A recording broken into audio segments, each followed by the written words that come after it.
शाम को 4 बजे से लेकर 7 बजे के बीच में शंकर और पार्वती के भ्रमण का समय रहता है। मेरे देवाधिदेव महादेव और माता पार्वती के भ्रमण का समय, भगवान शंकर पार्वती घूमने को निकले। इसलिए हमारा सनातन धर्म कहता है शाम के समय पर माताओं को झाड़ू नहीं लगाना चाहिए, शाम के समय पर माताओं को चूड़ी बिछिया नहीं बदलना चाहिए, शाम के समय पर माताओं को मांग में सिंदूरा नहीं भरना चाहिए, शाम के समय पर माताओं को बाल नहीं बांधना चाहिए, शाम के समय पर माताओं को चौखट पर नहीं बैठना चाहिए। उसका कारण क्या है? क्योंकि पार्वती जी ने भगवान भोलेनाथ जी से कहा था कि तुम मुझे रोज शाम के समय प्रदोष काल में भ्रमण के लिए लेकर जाते हो, मेरे लिए आज्ञा क्या है? शंकर भगवान ने कहा सुनो पार्वती, मंदिर के अंदर नंदी रहता है, जाने वाला यात्री जब मंदिर में मेरा दर्शन करने आता है तो नंदी के कानों में कहकर जाता है कि शिव जी को मेरे यहाँ लेकर आना। मैं नंदी के अनुसार उनके घर जाता हूँ, मेरा काम है उनका कल्याण करना और तेरा काम है उनके घर की नारी को अखंड सौभाग्यवती का वर प्रदान करना, ये तेरा काम।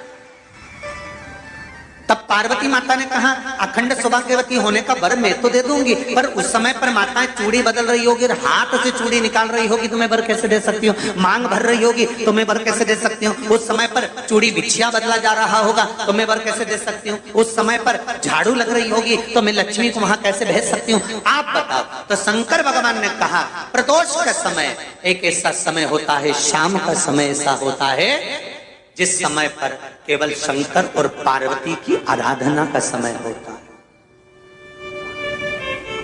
हम तो कई लोगों से कहते हैं अगर आपके यहाँ संपदा नहीं आ रही है, बहुत मेहनत कर रहे हो, फल नहीं मिल रहा, कहीं नौकरी, कहीं सर्विस या कहीं व्यापार या व्यवसाय में कहीं तकलीफ आ रही है, हम सबसे कहते हैं शाम का समय पकड़ लो, शंकर जी के मंदिर में दिया लगाना प्रारंभ कर दो। शिव मंदिर में अगर दिया नहीं लगा रहे हो तो बेलपत्री के पेड़ के नीचे दिया लगा। बेलपत्री और शंकर जी के मंदिर में दिया नहीं लगा रहा तो शंकर जी के मंदिर के बाहर चौखट पर दिया लगा।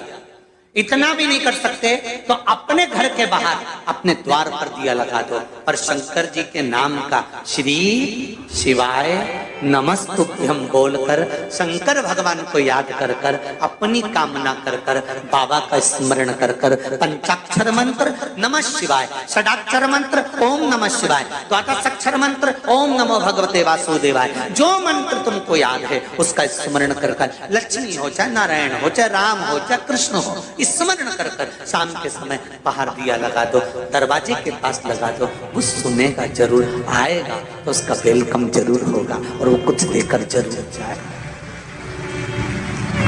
नियम तो बनाओ, उसकी चौखट पर जाकर कहना प्रारंभ।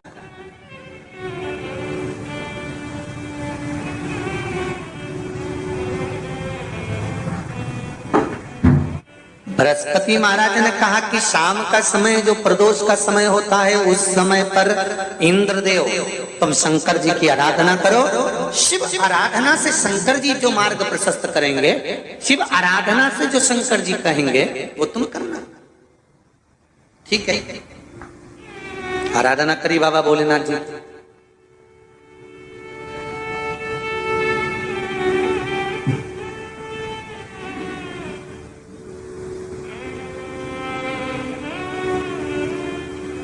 मालूम नहीं था इंद्रदेव को। बृहस्पति महाराज ने प्रदोष की महत्वता समझाई तो प्रदोष का समय जानकर शंकर जी पर 7 बेलपत्र प्रदोष के दिन इंद्र ने समर्पित कर दी बिना सोचे। कितनी बेलपत्र? 7। प्रदोष का व्रत करो चाहे ना करो, मंदिर में चढ़ी हुई बेलपत्र को उठा लो,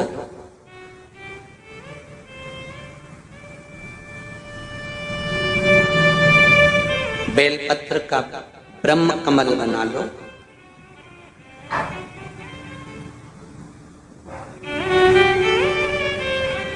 ब्रह्म कमल का मतलब होता है डंडी बीच में रहे, आसपास पत्तियां रहे। 7 पत्ती का ब्रह्म कमल बनाकर, जैसे ये पत्तियां हैं एक जैसी रखी हुई हैं तो इसको फैला लिया 7 पत्ती को, आपस में फैलाकर ब्रह्म कमल बना लें।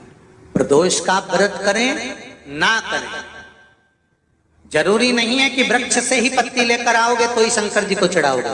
शिव जी पे से चढ़ी हुई उठाकर धोकर ब्रह्म कमल बनाकर बाबा से विनय कर कर, हे प्रभु आज मैं इस काम के लिए जा रहा हूं, बाबा मेरा यह कार्य है, बोलकर श्री शिवाय नमस्तुभ्यम बोलकर शिवलिंग पर समर्पित कर दो। दिन भर के प्रदोष व्रत का फल बाबा एक बेलपत्री समर्पित करने पर ही प्रदान कर देता है। शिव है। प्रदोष व्रत कर रहे हो उससे बढ़कर कोई प्रसन्नता नहीं, पर नहीं कर रहे तो प्रदोष के दिन या 12 महीने शिवरात्रि आती है। कर्पूर गौरम करुणावतारम। आप स्वयं कपूर की भांति हैं महाराज। कपूर जानते हो? अरे बोलो तो चमके। आरती में कब जलाया जाता है? जब आरती पूरी हो जाती है। कपूर क्यों जलाया जाता है? बोलते जाओ। कपूर जलाना क्यों जरूरी है? आरती में, यज्ञ में, अनुष्ठान में कपूर की क्या महत्व है? कौन है ये कपूर? कपूर शंकर भगवान को कहा कर्पूर गौरम करुणावतार। आप कपूर की तरह श्वेत है, पर कपूर की तरह आप हैं, क्योंकि कपूर है क्या? जब भगवान राम और कृष्ण ने यज्ञ किया, देवताओं ने आवृत्त यज्ञ किया। भगवान विष्णु जिस यज्ञ को करे, भगवान राम ने जो अश्वमेध यज्ञ किया, देवताओं ने जो यज्ञ किया, आनंदमय भगवान विष्णु जिस यज्ञ को करे, यह अश्वमेध यज्ञ केवल राम ने नहीं, इससे पहले नारायण कर चुके भगवान विष्णु लक्ष्मी के साथ। अश्वमेध यज्ञ का अश्व राम जी के समय पर तो लवकुश ने पकड़ा था, पर विष्णु भगवान के समय पर वो यज्ञ का घोड़ा सब दूर घूमता रहा। वो अश्व जो आया वापिस, तो भगवान विष्णु से उस अश्व ने निवेदन करा कि अब मुझे करना क्या, मैं सब दूर से आ चुका, या मैं पृथ्वी पर ऐसे ही भ्रमण करता रहूंगा, जगत में ऐसे ही घूमता रहूंगा। तब भगवान विष्णु ने भगवान शंकर से निवेदन करा कि इस अश्व का क्या करें। शंकर भगवान ने 33 कोटि देवताओं को विराजमान किया। शंकर अपने अंदर 33 कोटि देवताओं को बिठाकर, तब भगवान शंकर ने हाथ में गंगा का जल लेकर उस अश्व पर छोड़ा, तो उसको कपूर बना दिया। कपूर बनाकर उसको यज्ञ में समर्पित कर दिया।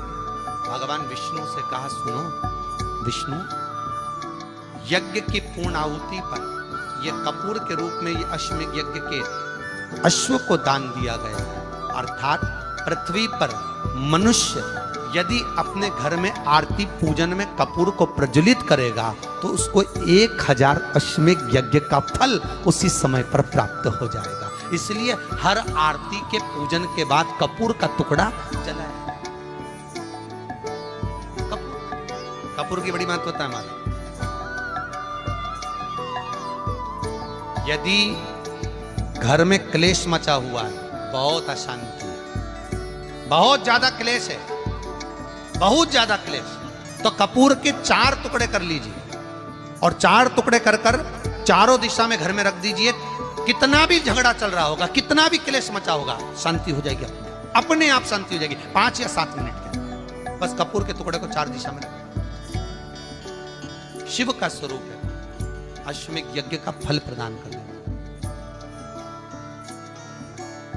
कोई फैक्ट्री नहीं चल रही हो, कोई व्यापार नहीं चल रहा हो, तो एक कांच की प्याली में कपूर के 7 टुकड़े, फिटकरी के 2 टुकड़े और खड़े नमक का 1 टुकड़ा